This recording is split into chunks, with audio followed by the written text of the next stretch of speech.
Hi, so today we are going to see the sixth video of UPSC 2023 Prelims Simplified 100 series. So I believe you guys are revising and you guys are making short notes on the topics that I am taking.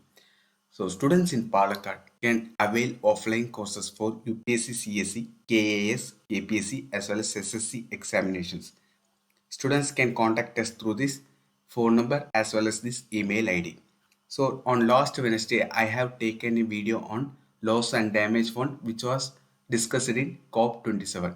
So based on that video, please make a short or please make a mains answer writing and submit your answer to this email ID.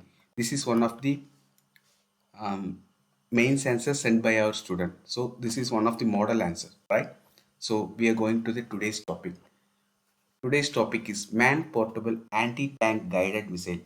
So I think you guys remember this topic V-SHORADs, right? We have already discussed it. It is a similar type of system, right? That V-SHORADs is used to target the aerial systems. Aerial system is which is flying. But this man-portable anti-tank guided missile, in this topic itself, they have given the name of the target. It is for tank system. But this is for aerial systems. That is a difference between the V-SHORADs as well as MPA-TGM. So DRDO has successfully flight tested the final delivery configuration of MPA-TGM. The indigenously developed anti-tank missile is low-weight fire and forget missile and is launched from the man-portable launch integrated with the thermal sight. So thermal sight means here um, when the terrorists are hiding under the bush or when they are hiding under the um, any hidden place, we can't see them directly, right? So similarly, when a tank is hidden under some desert or under some forest, we can't see that tank directly. So when there is a thermal sight, we can see the heatness of everything. So when we see the heatness or its thermal conductivity of everything, we definitely for a tank the thermal conductivity or heatness will be higher. So using this thermal sight, we can see which things are located. So when we are seeing through this thermal sight vision, we can see the tank clearly. It will be like so. If this is the vision, right, and this is a forest, and your tank is hidden here. So when your tank is hidden, definitely this grass as well as tree will have a cooler temperature when compared to this tank, right? So this will be in the green color, whereas this tank will be shown in the red color. I think you have seen in the movies, right? Like that, you can see the tank separately. So you can easily target the tank and attack that tank. This missile has a miniaturized infrared imaging seeker and advanced avionics for onboard control as well as guidance. So, what is this infrared imaging seeker? So, here you can see this is handled by a human. So, humans are prone for the shaking, right? So, when they are in the defense field, it is prone to move. So, when a target is fixed, it will automatically pinpoint that target and it will move according to that place. So it is known as it has miniaturized infrared imaging seeker and advanced avionics for onboard control as well as guidance. Right. So next topic is prior informed consent PIC. International trade for two hazardous pesticides was recommended for prior informed consent. The PIC. So I think we have already discussed about this Rotterdam Convention. Yesterday we have discussed about Stockholm Convention, Rotterdam Convention, right? So Stockholm Convention is about POP. This Rotterdam Convention is about this hazardous materials, right? Hazardous waste. So this also comes under this one. PIC is a mechanism for formally obtaining and disseminating the decisions of importing parties on their willingness to receive future shipments of hazardous chemicals. Recommendations were made by Chemical Review Committee for two hazardous pesticides, that is protein and terbufos. So here I is silent, right? Protein and Turbophos. Protein, a fungicide used for vines, fruits, tea, trees, as well as vegetables, has been classified as carcinogenic and toxic for reproduction. So you have to remember this name.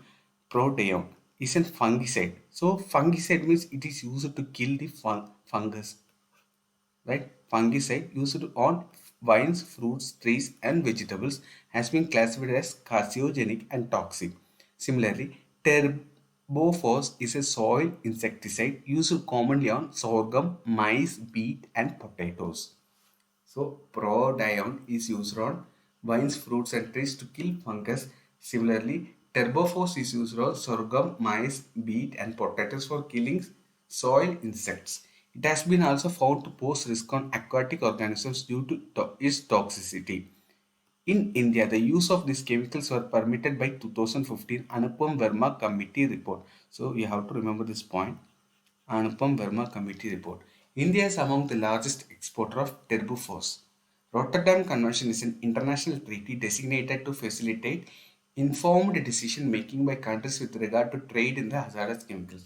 So you have to understand that thing is they have not banned the trading of these chemicals, but what they have said is we have to get the prior informed consent from the country which is going to import. The exporter has to ask or seek the permission of the country which is going to import. It creates a legally binding obligations for the implementation of PIC procedure. So when it is passed or when it is taken under the Rotterdam Convention, then it is a binding obligation for the country which is going to export to get the prior informed consent from the importer. It covers pesticides and industrial chemicals that have been banned or severely restricted for health or environmental reasons by parties. So CRC is a subsidiary body of Rotterdam Convention established to review chemicals and pesticide formulations according to the criteria set out by the convention. So 57th topic is Operation Sard Hawa. So you can see the image. It is one of the military operations. So let us move on to the details. Border Security Force has launched Sard Hawa at international border of Rajasthan. Under the vigil will be beefed up to check the instances of infiltration due to this dense fog in the area. So when you see the topic Operation Sard Hawa, you may think that it comes under the Ministry of Environment like that, but it comes under the Ministry of Defense, and this is conducted by Border Security Force. Why this is conducted means during the January time there will be thick fog in the border area. So with the help of this thick fog, the terrorists will infiltrate into our countries. In order to check that, they have conducted this Operation Sardar. They will be keeping a vigilance along the border. So BSF conducts Operation Garam Hawa. There is also another Hawa known as Garam Hawa. During that Garam Hawa, there will be lot of wind, and due to that the dry wind, the sand will be flying along that border areas. So with that help of the sand, the terrorists will infiltrate into our countries. So during the summer time, they will conduct Operation Garam Hawa, and during the winter time, they will conduct Operation Sard Hawa. BSF is a central armed police force that functions under the Union government. BSF is deployed along the Pakistan as well as the Bangladesh borders. It is also deployed in areas affected by left-wing extremism. So here you have to understand, for every countries we have separate forces. For example, China, we have some force. Pakistan, we have some force.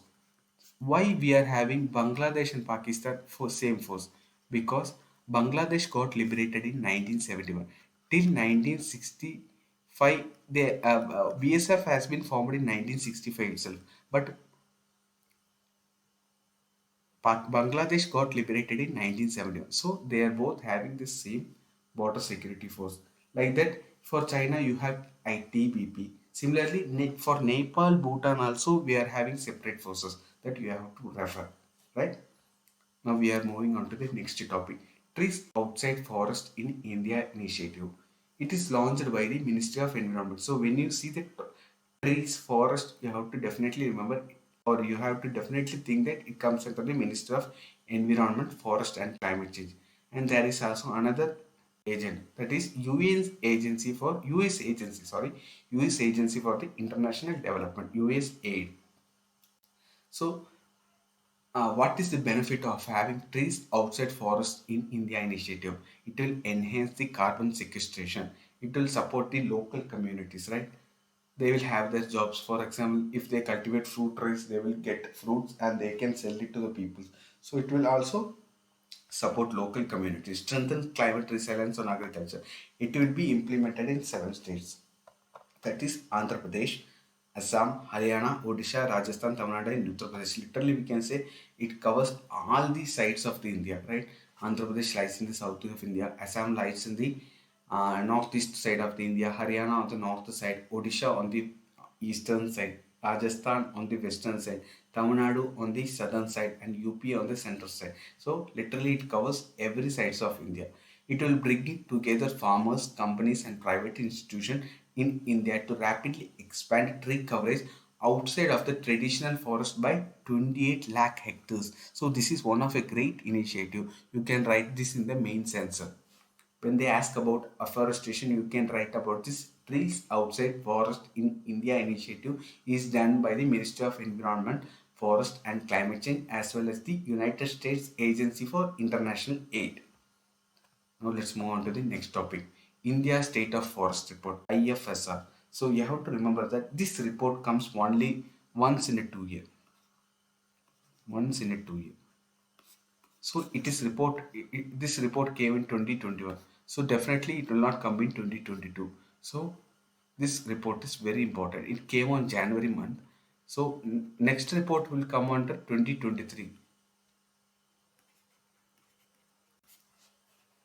right? And our exams is also in 2023. But for 2 years we will not get reports now. I think it will come on 2023, right?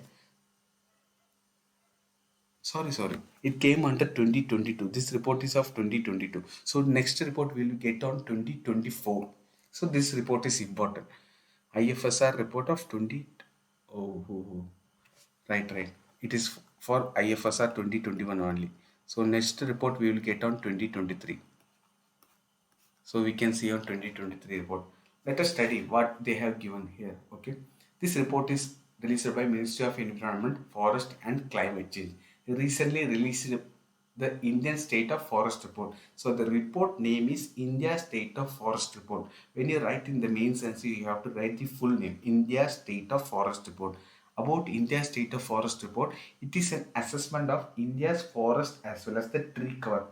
So it will cover the whole India's forest as well as the tree cover that is present in the urban area. So urban as well as rural area. So that means literally outside the forest area also. Every 2 years by the Forest Survey of India under the Ministry of Environment, Forest and Climate Change. The first survey was released in 1987 and IFSR is 2021 is the 17th report. With data computed through wall-to-wall mapping of India's forest cover through remote sensing techniques, IFSR is used in planning and formulation of the policies in the forest management as well as the forestry and agroforestry sectors. So here you have to make down the point that they are using advanced technology, wall-to-wall mapping as well as India's forest cover through remote sensing techniques, right? New chapters are introduced in IFSR 2021. Definitely we have to introduce new chapters because we are using new technologies and we can produce more result through these new technologies. So forest cover assessment in tiger reserves as well as tiger corridor areas of the country. So in this assessment, we have also taken the forest report of tiger reserves as well as tiger corridors. Previously, we can't go to the tiger reserve area and we can't count the trees. But with the help of technology, we can use with the help of satellite, we can easily count the trees in the tiger reserves as well as the tiger corridor. Above ground biomass estimation using synthetic aperture radar data. So I think you know about the synthetic aperture radar data. Uh, I can explain you shortly what is meant by synthetic aperture. So imagine this as a globe. So imagine this as a satellite, right? So satellite will be emitting a light. Through this light, we can calculate what is going on in this area. This is known as synthetic aperture radio. Based on the study conducted by FSA in the collaboration with the Space Application Center, ISRO, Ahmedabad.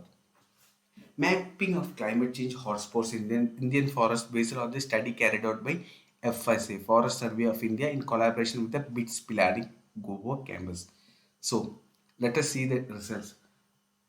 Overall, when we see the total forest coverage has increased, right? Total forest coverage has been increased by 1540 square kilometers, that is 0.22 percentage. It is one of the good thing that we should rejoice in this. But here we see very dense forest has also been increased by 501 square kilometers. It is also a very good thing to rejoice. And when we see the moderately dense forest, it has decreased. When this moderately dense forest is found most of the areas in our India, except hill stations or some western Ghats or northeastern states, maximum area is covered by moderately dense forest. This forest has been decreased. These forests are mainly found along the plains, right? And this has been decreased. This is one of the concern. And open forest means you can see a tree and then another tree will be located some distance apart. For example, 5 to 10 meters apart or 5 meters apart. This is known as open forest. And you can uh, that density of the trees will be less there, okay. And scrubs has also been increased. Scrubs means small type of grasses, right? So one of the concern is moderately dense forest has been decreased. It has been found on about this type of forest has been found in maximum part of India. And this slide is not visible, right? So I can see, just note down the points, right? In some states the forest cover has been increased. For example, in Andhra Pradesh, Telangana, Odisha, Karnataka and Jharkhand. When you note down these states are neighboring states, right? In the south of India you will find Andhra Pradesh, Telangana, then Odisha, then Karnataka, and then Jharkhand. So these are neighboring states. Here, the forest area has been increased. So when we see the loss in square kilometers, in some areas the forest area has been decreased. Those areas are Arunachal Pradesh, Manipur, Nagaland, Mizoram, and Meghalaya. So when you keenly note, these five states belong to the northeast area. So in northeast area collectively, the forest area has been decreased, right? So forest cover in major megacities. In Delhi, it has increased. In Mumbai, it has increased, right? Except in Ahmedabad as well as Kolkata, every place there is an increase. So this is the report. And we have also seen that in this latest survey, they have taken in forest area also. So in Pakki Tiger Reserve, there has been an increase in forest reserve, forest cover for about 97%. Then Achanak Kumar in Chhattisgarh, there has been also increase. Then Simlipal, Kali and Dampa. The point you have to remember is this Arunachal Pradesh Forest Reserve has increased. That is Paki and Achanak Kumar. These 2 points you have to remember, or at least remember 3 points. Paki, Achan Kumar, and Simlipal. Paki in Arunachal Pradesh, Achan Kumar in Chhattisgarh, as well as Simlipal in Odisha. Right? And which are the states which have the increase in terms of bamboo bearing area? In this, Madhya Pradesh tops the list. So, maximum we can see this bamboo in dry states, right? So, it maximum comes under Madhya Pradesh, then Arunachal Pradesh, Maharashtra. So, you have to remember at least 3 points: Madhya Pradesh, Arunachal Pradesh, as well as Maharashtra. So, in which for tiger reserves it comes under Paki, then Achak Kumar, then Simlipal, right? Similarly, here in top 10 states, Madhya Pradesh, Arunachal Pradesh, and Maharashtra. Similarly, you have to remember in which states there has been increase in forest cover: Andhra Pradesh, Telangana, Odisha, Karnataka, and Jharkhand. And in northeast states, Arunachal Pradesh, Manipur, Nagaland, Mizoram, and Meghalaya have decreased in the forest cover. Here, out of the 7 states in northeast, 5 states came up, right? So here 5 states, and here also 5 states you have to remember. So this is all for today. Thank you.